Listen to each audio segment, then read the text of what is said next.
The name is Bond. James Bond.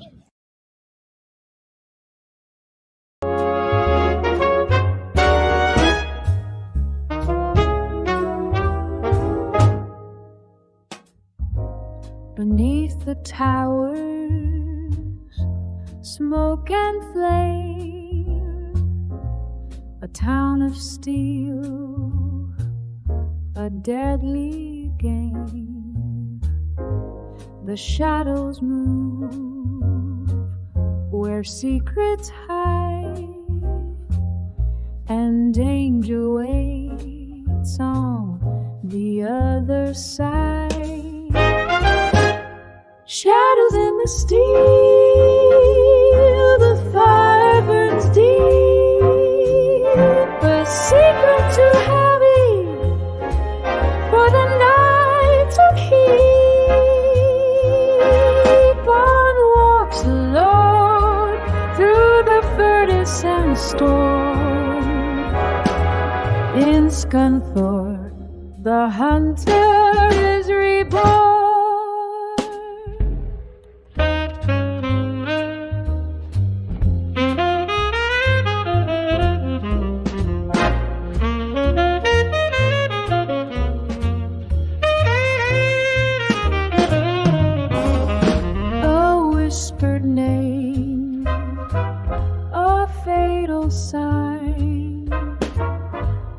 Ticking clock runs out of time.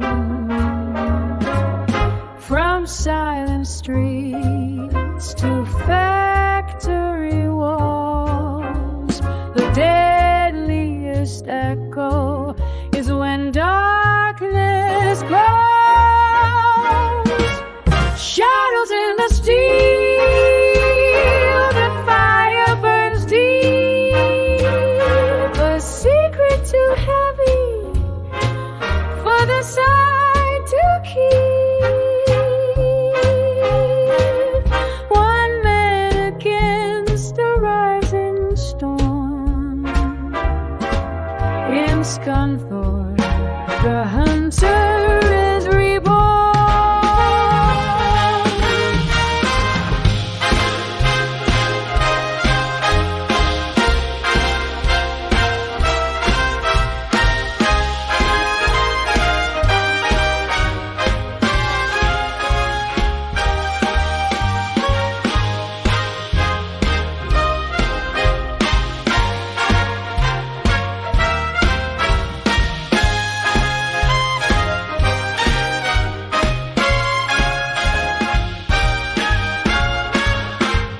Shadows in the steel, the fire burns deep, a secret too heavy for the night to keep. One man against the rising storm. In Scunthorpe, the hunter is reborn.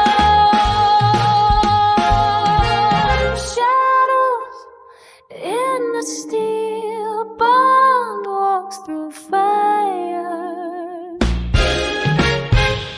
and faded sea.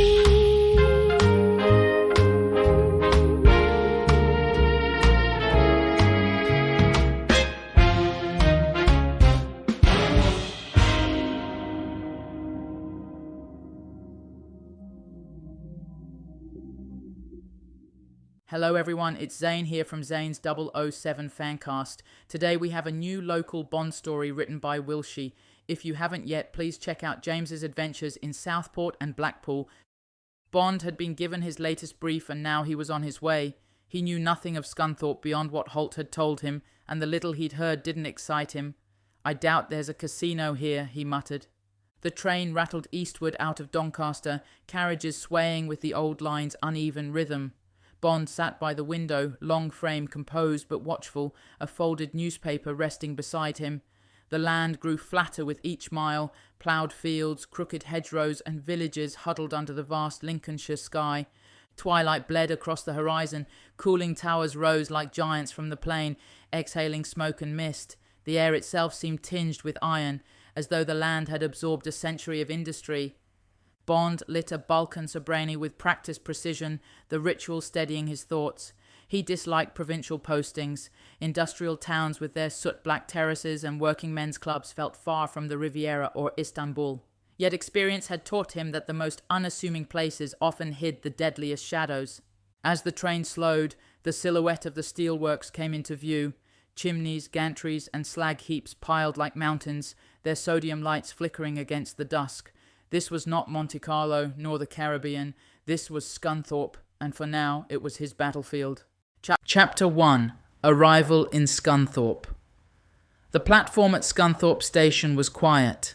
A handful of men in overalls shuffled past with the weary gait of a long shift finished. A couple waited with shopping bags, talking in low voices. The station itself was a tired affair of concrete and brick, functional and joyless. Bond stepped down, his leather weekend case in hand. He was dressed in a dark grey suit, cut close but practical, and a black raincoat against the autumn chill. He looked like what he was pretending to be, a businessman on a short visit. Only the set of his shoulders and the pale, watchful eyes betrayed anything else. Outside, the taxi rank was almost deserted. A single hackney cab idled, its driver reading a paper. Bond gave an address, Redbourne Working Men's Club, and climbed inside. The cab pulled away. The town unfolded in dim street lamps, rows of terraces, corner shops with neon open signs, the glow of chip shops and curry houses. Beyond them, the towers of the steelworks loomed ever-present, red sparks flashing occasionally against the night sky. Bond lit another cigarette, inhaled, and allowed himself the faintest smile. It was not glamorous, not beautiful, but there was something in the air here, grit, industry, danger. He would find his quarry soon enough, and when he did, Scunthorpe would discover what it meant to have James Bond walking its streets. Chapter 2. The briefing at the Working Men's Club. The taxi rolled to a halt outside a low, soot-darkened building of brick and render. The sign above the door read, Redbourne Working Men's Club. Its old neon sign buzzing, its windows yellow with tobacco smoke. From within came the muffled sound of laughter, the thud of darts against cork, and the thin warble of a fruit machine. Bond paid the driver and stepped out. The street was narrow, hemmed in by terraces whose curtains twitched as he passed. Somewhere a dog barked, and the tang of chip fat clung to the air. It was a scene repeated in 100 northern towns, ordinary and unremarkable. Yet Bond felt the prickle of alertness that came before a mission's first contact. Inside, the atmosphere was thick with smoke and the smell of spilled beer.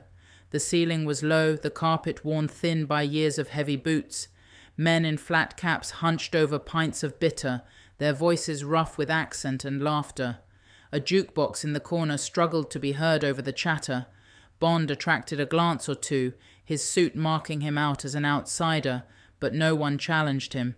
He moved through to the back, where a door led to a quieter room. Here the noise was reduced to a distant murmur.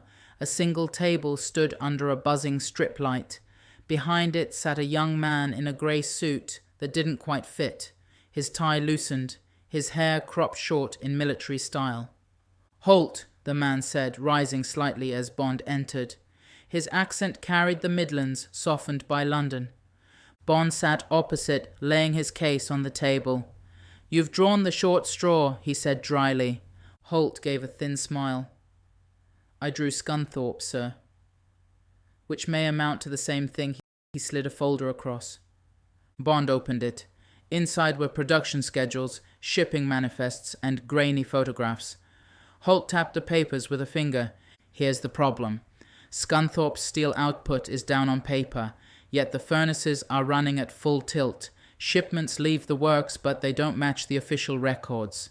Somewhere between here and the docks at Immingham, steel is disappearing, and not scrap either. We're talking high-grade plate steel, the kind used for armoured vehicles and heavy weapons." Bond flicked through the sheets. "Who's moving it?" Holt leaned back. "Name's Victor Dragon, Bulgarian, ex-military. He came over 5 years ago, set himself up with a scrapyard near Crosby. To most people, he's just another Eastern European businessman. But the volume of steel going missing, it has to be him.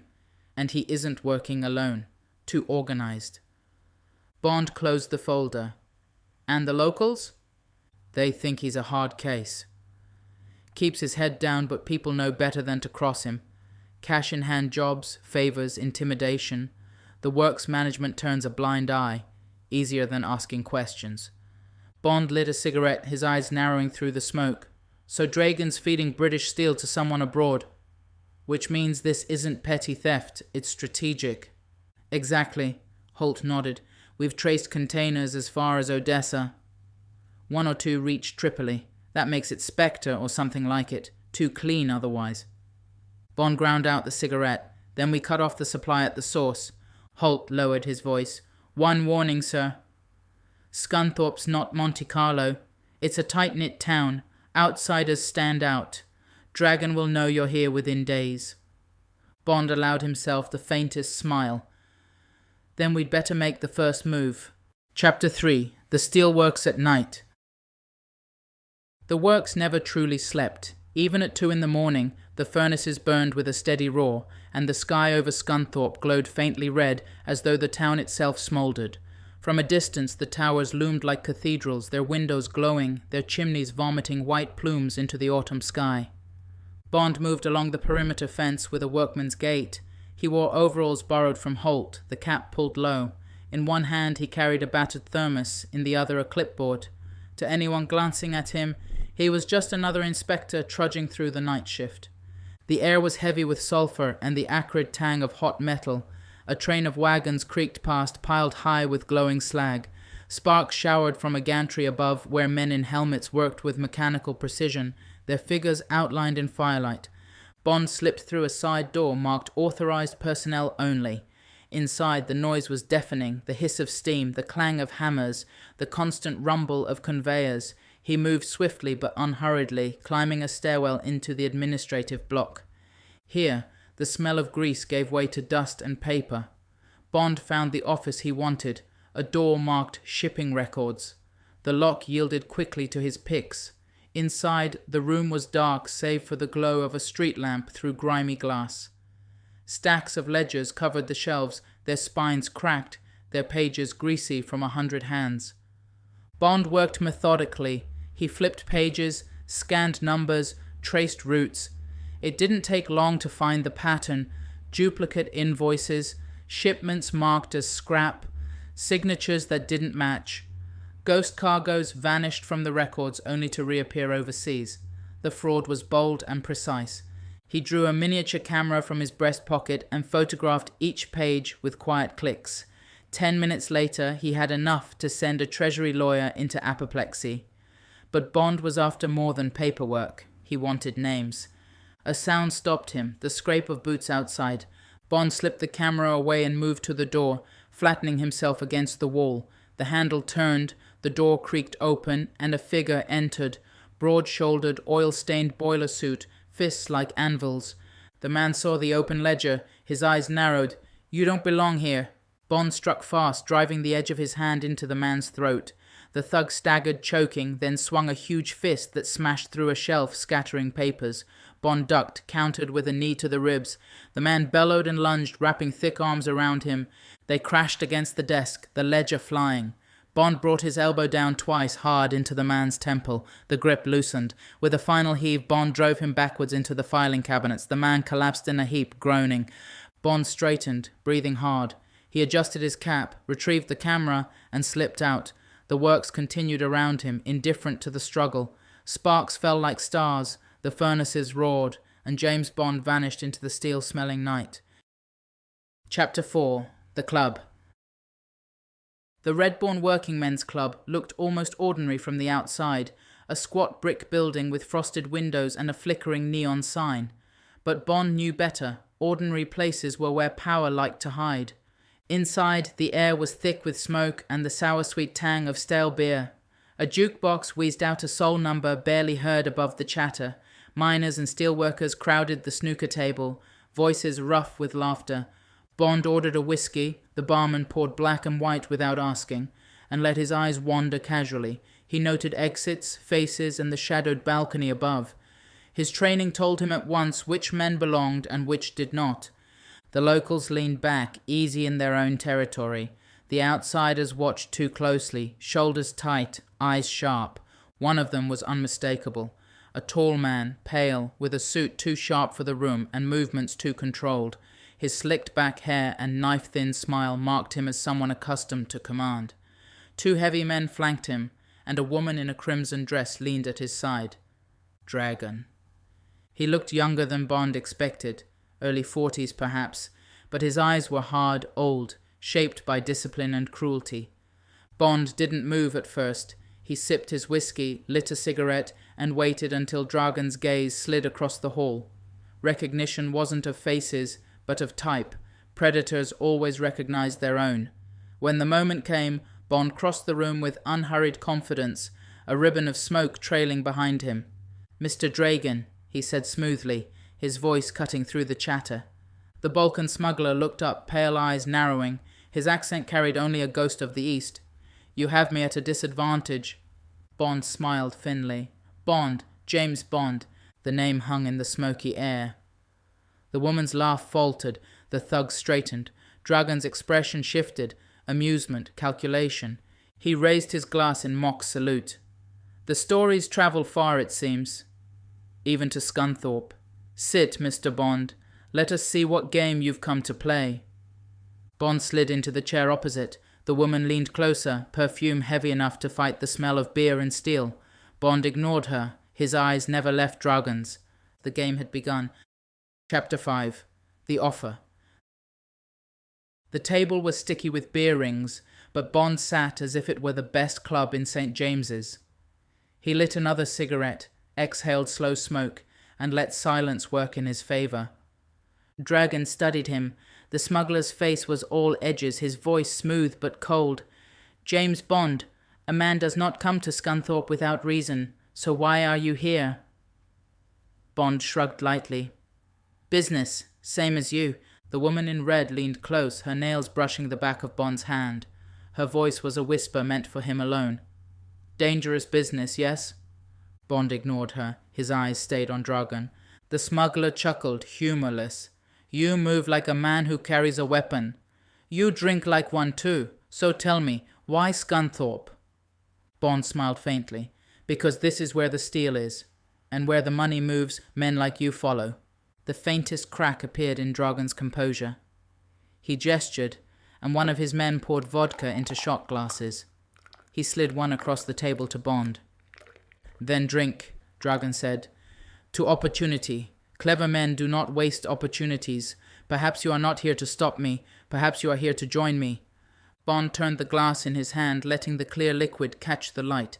His voice was quiet, steady. "And if I refuse?" Dragon's smile thinned. "Then I regret it will be unpleasant."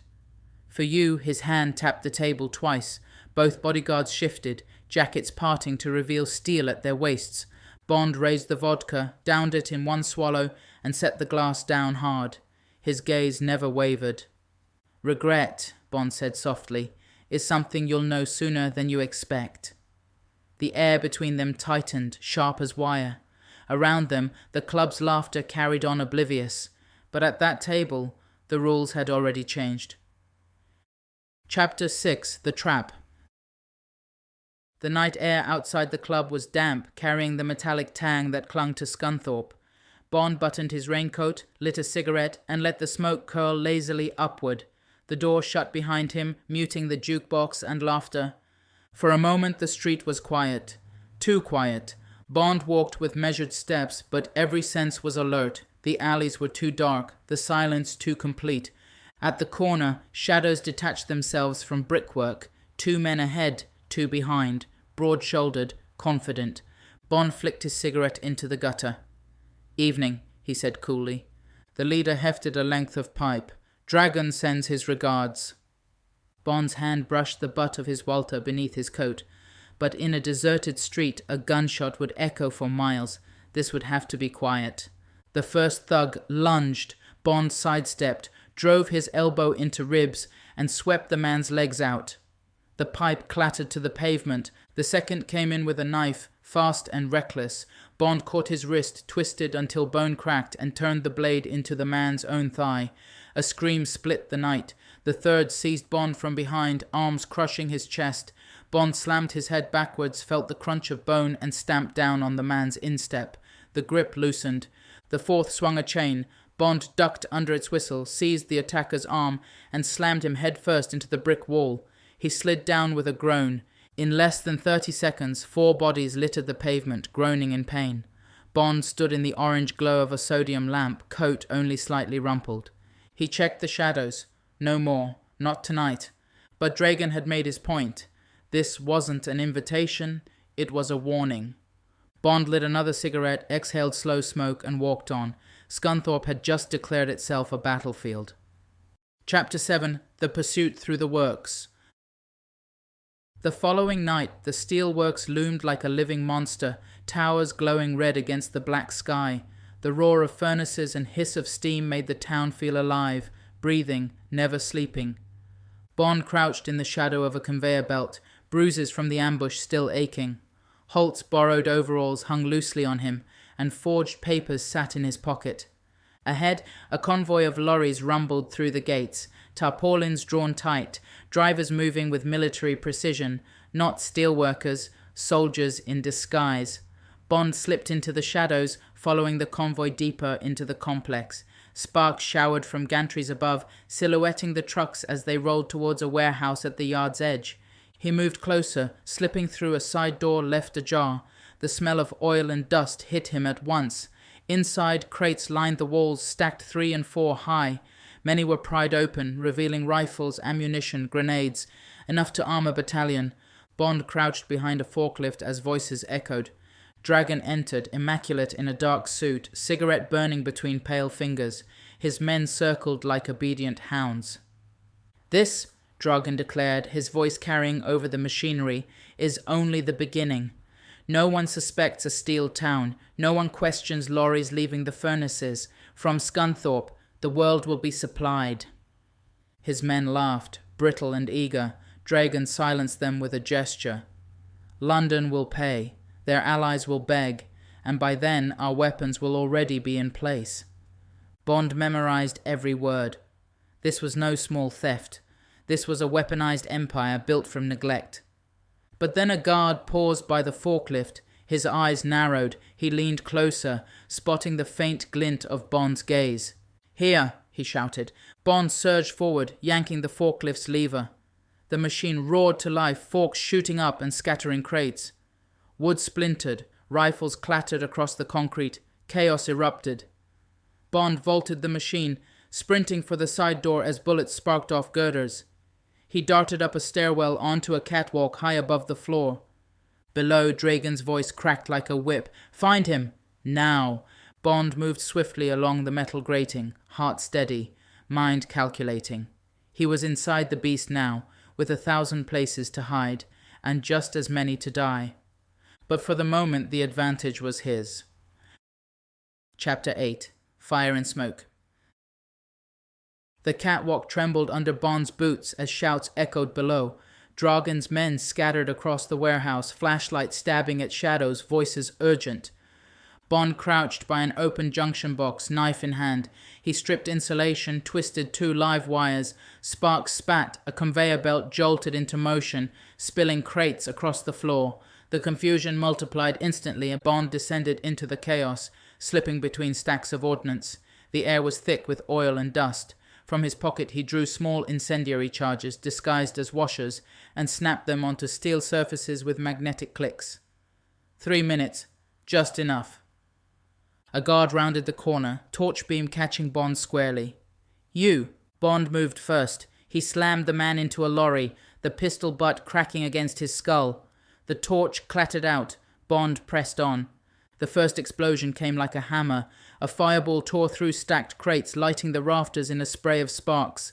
Men shouted, lorries reversed wildly, tires screeching. A second charge ignited, sending a forklift tumbling end over end. Bond ran, smoke choking his lungs. Alarms wailed, bullets rattled from catwalks. Through the haze he glimpsed Dragon, coat flaring, face twisted with fury as he jabbed a finger toward Bond. "Kill him!" Bond dove behind a crate, returned fire with 3 sharp shots. 2 men dropped. Another charge went off, the pressure wave hurling Bond across the floor. His ears rang, lungs burned. He staggered up, shoulder slamming the release lever of a loading bay door. With a groan, the shutters lifted, spilling cold night air. Bond slipped outside just as the final charges tore through the warehouse. A roar of fire and steel engulfed the building, the night sky painted orange and black above Scunthorpe. He didn't look back. He was already running. Chapter 9. The Chase Along the Trent. The inferno lit the clouds crimson as Bond darted between freight wagons, the heat at his back. Sirens wailed, not just factory alarms now, but police and fire. The whole town was awake. Beyond the slag heaps lay the river. The Trent wound wide and dark under the moon, its surface glimmering faintly. Bond vaulted a fence, slid down an embankment, crouched low in the reeds. Voices carried across the night, Slavic accents, urgent. Jeep engines growled along the bank, torch beams cutting through the mist. Bond moved downstream, body low against the mud. Ahead, a wooden jetty jutted into the water, a motor launch tied loosely to its posts. He crept forward. "Stop there!" A voice rang from his left. A tall lieutenant stepped from the shadows, pistol steady. His voice was calm. "Hands up, Mr. Bond." Bond raised his left hand slowly. His right flicked a pebble into the reeds behind him. The sound drew the man's eyes for half a second.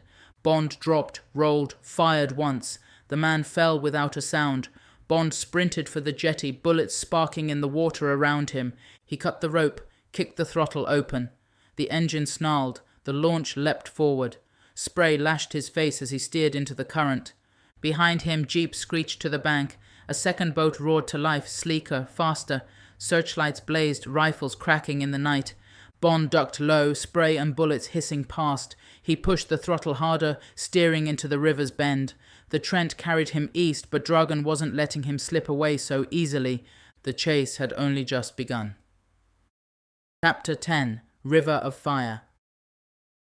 The motor launch tore along the Trent, its bow knifing through black water.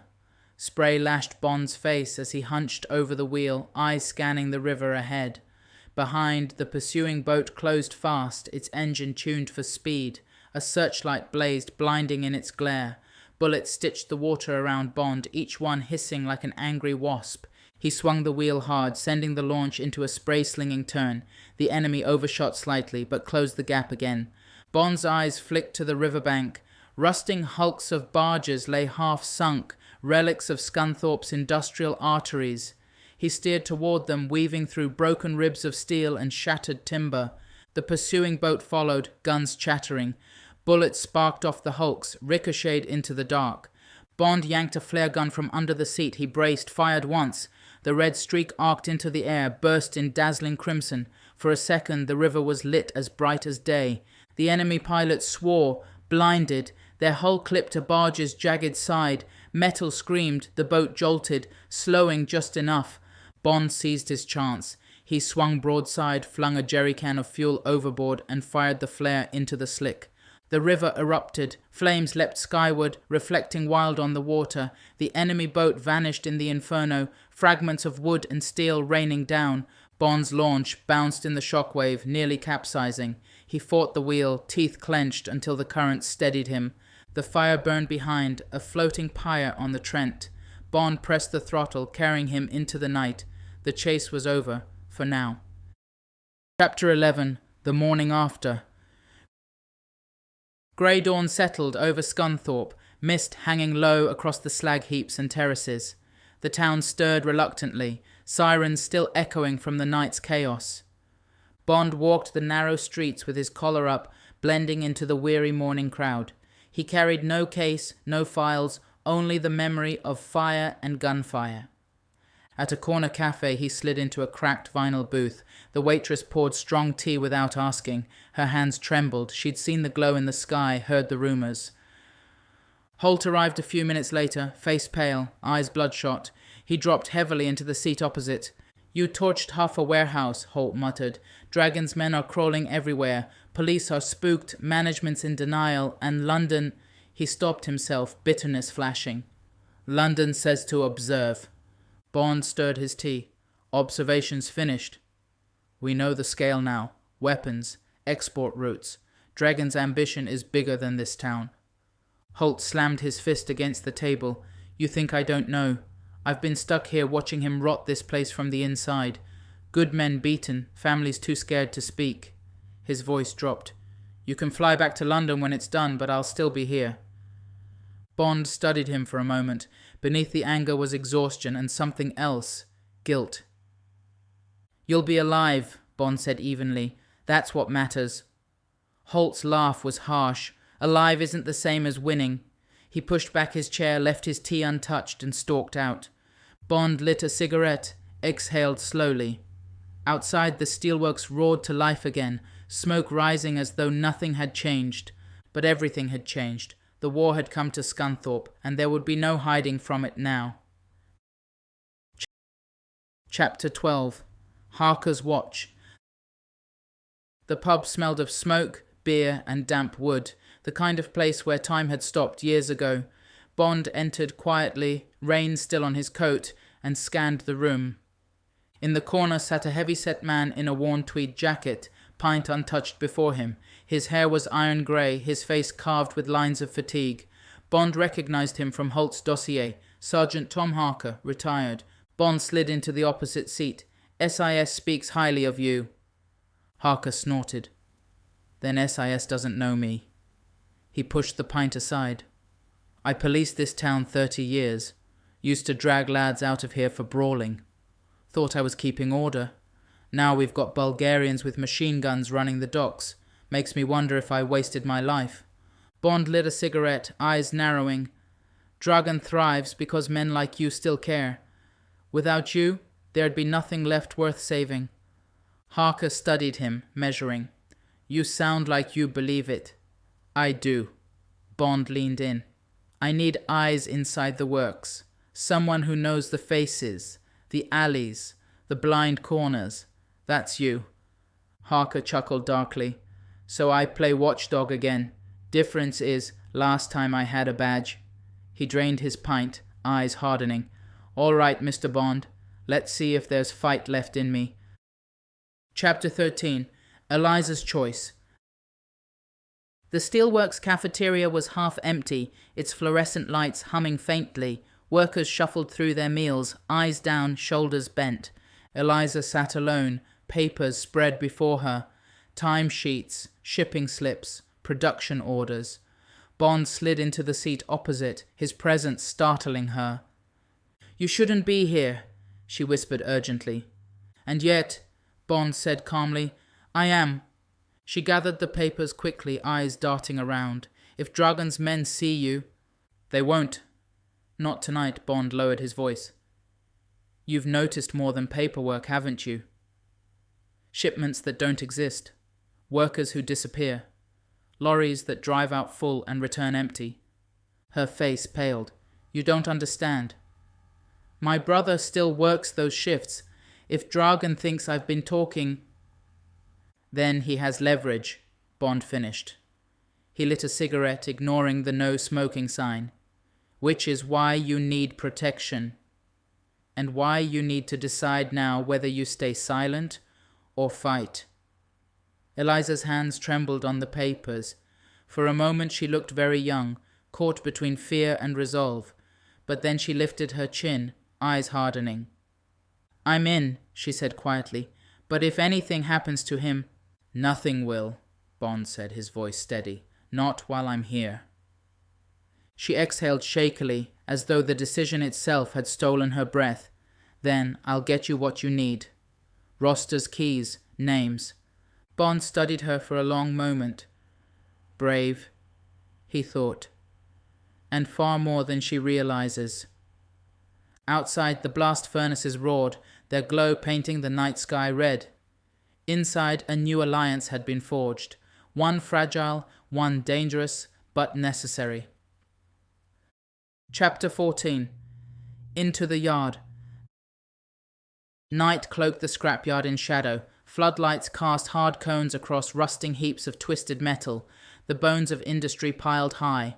Guard dogs barked from their chains, restless, sensing strangers. Bond crouched with Harker in the lee of an abandoned freight wagon. The older man adjusted his flat cap, eyes fixed on the gates. "Half this place was built on stolen steel," Harker muttered. "Now it hides worse. Arms, explosives, God knows what else." Bond nodded. "Dragon's Empire."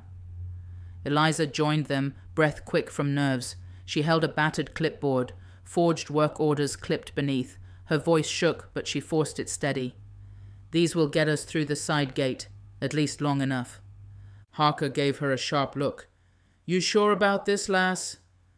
Eliza swallowed hard. "I've watched this town rot all my life. If I don't do something now, then when?" Harker's expression softened, almost paternal. "Fair enough. But stay behind me." They moved together, shadow slipping into shadow. At the gate, a guard waved them down, suspicion already in his stance. Bond handed over the clipboard without a word. The man squinted at the papers, then at Bond's face. "Never seen you before." Bond smiled faintly. "That's the point." The guard frowned, uncertain. Harker stepped forward, voice graveled with authority. "Shift change. You want the foreman breathing down your neck?" The guard hesitated, then waved them through with a muttered curse. The gate clanged open. Inside, the yard stretched like a graveyard of machines, shadows swallowing shadows. Beyond, the warehouse doors stood wide, light spilling out.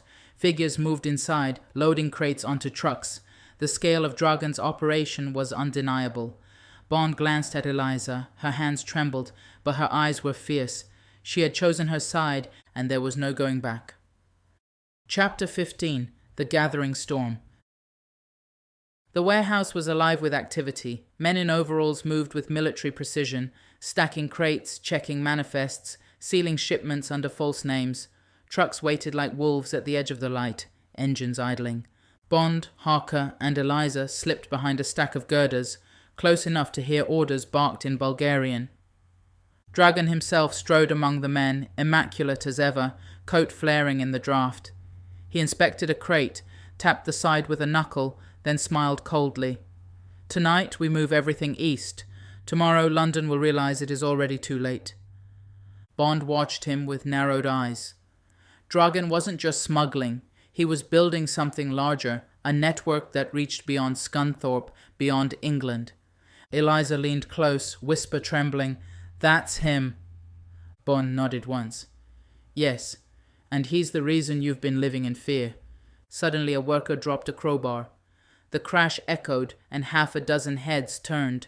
Among them, one man's eyes locked on Bond's hiding place. Suspicion flared. Harker cursed under his breath. "We've been made." Bond's hand went to his Walther. "Then we move now." He rose from cover, weapon leveled. The first guard barely had time to shout before Bond's silenced round dropped him. Chaos erupted instantly, men scattering, Dragon shouting orders, alarms blaring. Eliza gasped, frozen in the surge of violence. Bond grabbed her wrist, pulling her close. "Stay with me." Harker swung an iron bar with surprising strength, sending another guard sprawling. His eyes burned with something fierce, not regret now, but release. Bullets sparked against steel as Bond, Harker, and Eliza fought their way deeper into the maze of crates. Ahead, a stairway led to the high catwalks above the floor. Bond made the call instantly. "Up there!" They ran, gunfire chasing them, shadows stretching under the glare of floodlights. Above them, the steel bones of the warehouse loomed, and somewhere within, Dragon prepared to make his stand. The storm had broken. Chapter 16. The Catwalk. The warehouse roared with gunfire. Floodlights blazed, smoke curled, and the steel skeleton above echoed with the clash of boots. Bond pulled Eliza up the narrow stairwell, Harker bringing up the rear with surprising strength for his years. They emerged onto the catwalk, a narrow strip of grated metal suspended high above the floor. Below, Dragon's men swarmed, shouts echoing against girders. Bond guided Eliza behind a pillar. "Stay low. Do not move unless I say." She nodded, pale but determined. Dragon appeared on the far side of the catwalk, his coat snapping in the draft. He held a pistol, but his posture was almost casual, as if the chaos around them were theatre staged for this very duel. "Mr. Bond," Dragon called, voice carrying clear, "you think you can stop what has already begun? These crates are only a fraction. Even if you kill me, the shipments continue. Scunthorpe is mine." Bond stepped forward, Walter raised. "Not tonight." Dragon laughed softly. "We are not so different, you and I. Men of discipline, of purpose. You could have ruled at my side. Instead, you'll die here among rust and fire." His pistol cracked. Bond ducked, the bullet sparking off steel inches from his head. He returned fire, driving Dragon back along the catwalk. The two men circled, shadows clashing under harsh light, shots echoing like thunder. Below, Harker laid down covering fire, keeping guards from climbing the stairwell. Dragon lunged forward, kicking the pistol from Bond's hand. It clattered across the grating, sliding dangerously close to the edge. The two men closed, fists, elbows, bone against bone. Dragon fought with the precision of a soldier, each strike efficient, brutal. Bond absorbed the punishment, countered with cold ferocity. They slammed against the rail. The steel groaned under their weight. Far below, crates burned, flames licking higher. Bond seized Dragon's arm, twisted, slammed him into the railing. Dragon snarled, eyes blazing. "You cannot kill me, Bond." "I am the future." Bond's voice was ice. "Then the future ends here." He heaved. The railing buckled. Dragon toppled backward, arms flailing, his scream lost in the roar of fire below. He vanished into the inferno, swallowed by flame and smoke. Silence lingered on the catwalk. Bond stood still, chest heaving, eyes on the fire below. Then he turned, retrieved his Walther, and moved to Eliza and Harker. "It's over," Bond said, but even as he spoke, he knew men like Dragon were symptoms, not causes. The disease ran deeper. Chapter 17. Ashes of Steel. By dawn, the warehouse was a ruin.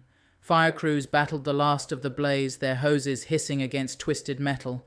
The air reeked of smoke and scorched iron. Bond stood apart, coat collar turned up, watching the wreckage. Eliza joined him, her face streaked with ash, her eyes hollow but unbroken. "He's gone," she said quietly. Bond nodded. "But others will come." "They always do." She looked at the sky where smoke thinned into pale morning. "Then we fight them too. This is still our town." Harker limped up, his tweed jacket singed, his hands filthy. Yet there was pride in his eyes, the guilt lifted at last. "I thought I'd seen the last of my fighting days. Guess I was wrong." Bond allowed himself the faintest smile. "You were the right man in the right place." Eliza turned to Bond. "And you? Will you stay?" He shook his head. "No, my battles are elsewhere. But you'll endure. Scunthorpe always does."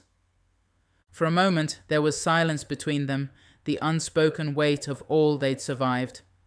Then Bond lit a final cigarette, exhaled smoke into the morning air, and walked away. A solitary figure against the blaze of a town that refused to bow. The furnaces roared back to life behind him as if nothing had changed, but for Bond and for Scunthorpe, everything had. Epilogue. London. The office was quiet, the morning light softened by rain streaking the windows. M sat behind the great mahogany desk, papers stacked in precise order. Bond stood opposite, hands in his pockets, the faint scent of smoke still clinging to his raincoat. "So," M said, voice clipped, "Dragon is dead." The network dismantled, the steel secured. "Yes, sir," Bond replied, "though the town paid for it. Fires, violence. Scunthorpe will be feeling the scars for some time." M's expression didn't shift. "It wasn't London that burned."